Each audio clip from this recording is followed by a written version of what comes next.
Hey there, this is Mrs. Ross and we are creating a digital sticker book. In this video, I'm going to show you how to customize your website with Google Fonts. So let's head over to Google Fonts. It is linked in the description. So to start, I like using this preview text feature. So I'm going to type in the title of my web page. That H1 font is what we're looking for. So it's my sticker collection. And then we have over 1,000 font families. To help narrow this, let's go to categories, and I am going to search just the display options. I think that's a good choice for a title. And then you can also narrow the results down further by selecting font properties and using some of those options. So go ahead and just start kind of scrolling and looking when you find something that you like. So I'm just going to settle on Special Elite.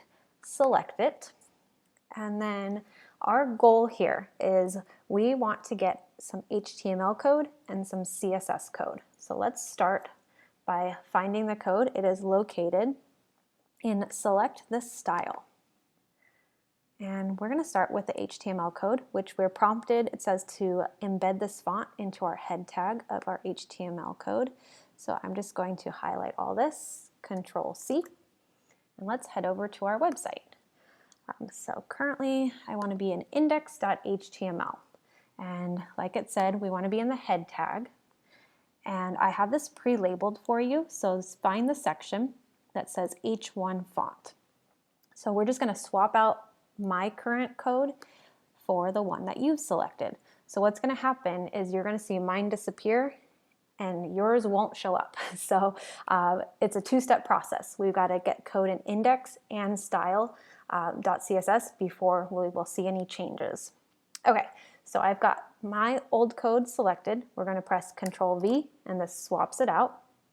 So again, you're not going to see any change, you're not going to see your code appearing yet.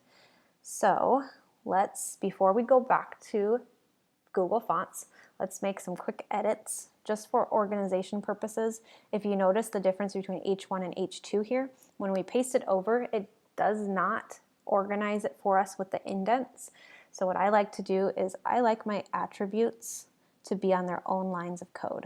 So like our href, I'm just placing my cursor to the left and pressing enter, and that gets it on its own line of code. For the relation link, I'm just going to backspace and then enter. Make sure that quotation didn't get deleted by accident. And so now it's just organized just for consistency purposes. Okay, so that's the first step for the H1 font. Now we want to go to our style.css file, and we're just changing one line of code. It's going to be the font family declaration, and we want to be in the H1 rule. So make sure you're in the H1 rule and just double click on font family. And then we're going to head back over to Google Fonts. We're going to be doing a lot of back and forth between Google and your code.org files. Okay, so we want our CSS. So there it is. I'm going to highlight that, Control C. And since I already have this font family highlighted here, I just need to do a quick swap. So Control V, and now you should see the font that you've selected. And that's it. So what you'll do is you're just going to repeat this process that we did for the H1 font for H2. So your H2 selector for style.css is located just below the H1, and that's the font family declaration you'll be replacing. And then in index.html, same deal. It's been labeled as H2 font here. You would just replace this code with what you have in Google Fonts. Real quick, it's just a little some extra pieces of advice here in Google Fonts. What I found helpful, they have font pairings already selected for you, or suggested for you, I should say. So like Oswald was a suggestion for my Special Elite font. So when I go over to Oswald, there's lots of options. Another thing that I noticed is if you're on a page for a while and I X'd out of the selected family, and so when I went to select something, it wasn't appearing. So to get it back, you'll just, if that happens to you, select that up there. Okay, so it's just a little couple extra pieces of advice for working with Google Fonts.